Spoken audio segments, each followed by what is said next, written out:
Hello friends, இன்றைக்கி நம்ம கருணக்கிழங்கு மசியல் எப்படி செய்யலான்னு பார்க்கலாம் வாங்க. ரொம்ப டிஃப்ரெண்ட்டாகவும் டேஸ்டியாகவும் நல்லாயிருக்கும். இந்த ரெசிப்பியில் நம்ம இந்த பண்ணோடனே கடைசியாக இறக்கும்போது நல்லெண்ணெய் பச்சையாக நல்லெண்ணெய் ஊற்றிட்டு இறக்கி வச்சுன்னா அது ஃப்ளேவர் இன்னும் நல்லாயிருக்கும். இது எப்படி செய்யலான்னு பார்க்கலாம் வாங்க. ஃப்ரெண்ட்ஸ், இன்றைக்கி நம்ம கருணக்கிழங்கு இல்லை சேனக்கிழங்கு எப்படி இருந்தாலும் சொல்லலாம், ஒவ்வொரு ஊரில் ஒரு மாதிரி. அதில் ஒரு மசியல் செய்யலாம். அதுக்கு ஒரு கடாய் வச்சுருக்கேன், பேன் வச்சுக்கலாம், சட்டி வேணாலும் சட்டி வச்சுக்கலாம். இன்றைக்கி நம்ம கருணக்கிழங்கு இல்லை சேனக்கிழங்கு எப்படி வேணாலும் சொல்லுவாங்க, ஒவ்வொரு ஊர்லேயும் ஒவ்வொன்று சொல்லுவாங்க. அதில் ஒரு மசியல் செய்யலாம். அதுக்கு ஒரு பேன் கடாய், நீங்கள் இல்லை சட்டி இருந்தால் கூட சட்டி வச்சுக்கலாம். அதில் நான் கொஞ்சம் நல்லெண்ணெய் ஊற்றுறேன்.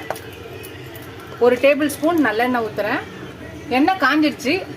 அரை ஸ்பூன் கடுகு, அரை ஸ்பூன் மிளகு, அரை ஸ்பூன் உளுந்து, கடலைப்பருப்பு, சீரகம், 2 காஞ்ச மிளகாய் எல்லாம் போட்டுக்கலாம். கொஞ்சம் கருவேப்பிலை போட்டுக்கலாம்.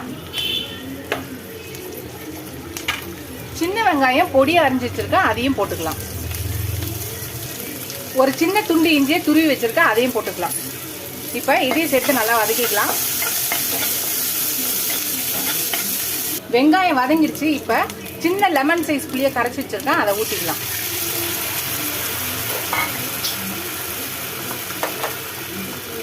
இப்போ இந்த புளி ஒரு கொதி வரட்டும்.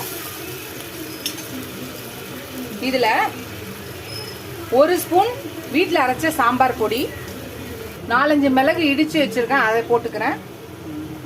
ஒரு அரை ஸ்பூன் இந்த ஸ்பூனில் மஞ்சள்தூள் போடுறேன். இப்போ இதையும் சேர்த்து கலக்கிக்கிறேன். இது ஒரு கொதி வந்தோடனே நம்ம போடலாம் கருணக்கிழங்க. இப்போ ஒரு கொதி வந்துடுச்சு. இப்போ கருணக்கிழங்கு இருக்கு இல்லையா, இதை நல்லா மஞ்சள்தூள் உப்பு போட்டு வேக வச்சு எடுத்துருக்கேன். இப்போ இதை நம்ம மசிச்சு எடுத்துக்கலாம். பார்த்தீங்கன்னா தெரியும், இது நல்லா மசியுது. இந்த மாதிரி நம்ம இதில் மசிச்சு போட்டுக்கலாம். இப்போ தோரம்பருப்பு வேக வச்சு எடுத்து வச்சுருக்கேன், அதையும் போட்டுக்கலாம். கலக்கிக்கலாம்.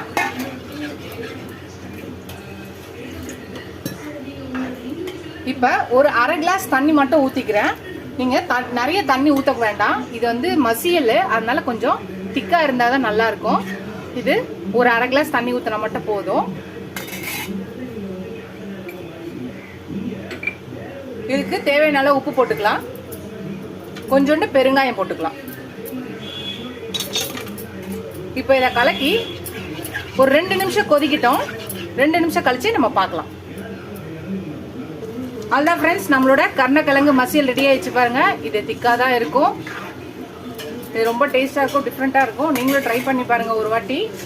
கொத்தமல்லி இருந்தால் போட்டுக்கோங்க, கருவேப்பிலை கொத்தமல்லி இருந்தால் போட்டுக்கலாம். நான் கருவேப்பிலை போட்டு இறக்குறேன். ஃப்ரெண்ட்ஸ் பாருங்க, நம்மளோட கருணக்கிழங்கு மசியல் ரெடி ஆயிடுச்சு. இந்த மாதிரி ரைஸ்க்கு போட்டு சாப்பிட்றாலே ரொம்ப நல்லா இருக்கும். இந்த மாதிரி ட்ரை பண்ணி பாருங்க. தொட்டுக்க அப்பளம் மட்டும் இருந்தாலே போதும்.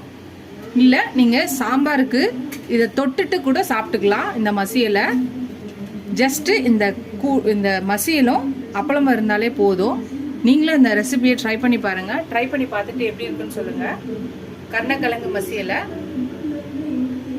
இந்த வீடியோ உங்களுக்கு பிடிச்சிருந்துச்சுன்னா லைக் பண்ணுங்கள். ஃபஸ்ட் டைம் என் சேனலை பார்க்குறவங்க சப்ஸ்கிரைப் பண்ணிட்டு பாருங்கள். உங்கள் ஃப்ரெண்ட்ஸ்க்கு இந்த சேனலை ஷேர் பண்ணி சப்ஸ்கிரைப் பண்ண சொல்லுங்கள். Keep supporting my channel, keep வாட்சிங் மை ஃபுல் வீடியோஸ். நீங்கள் எவ்வளோக்கு சப்ஸ்கிரைப் பண்ணி லைக் பண்ணி கமெண்ட் பண்ணுறீங்களோ அவ்வளோக்கு என்கரேஜிங்காக இருக்கும், சப்போர்ட்டிங்காக இருக்கும், புது ரெசிபிஸோட ஹெல்ப்ஃபுல்லாக இருக்கும். இதோட அடுத்த வீடியோவில் அடுத்த ரெசிபியில் பார்க்கலாம். டாடா, பை பை ஃப்ரெண்ட்ஸ்.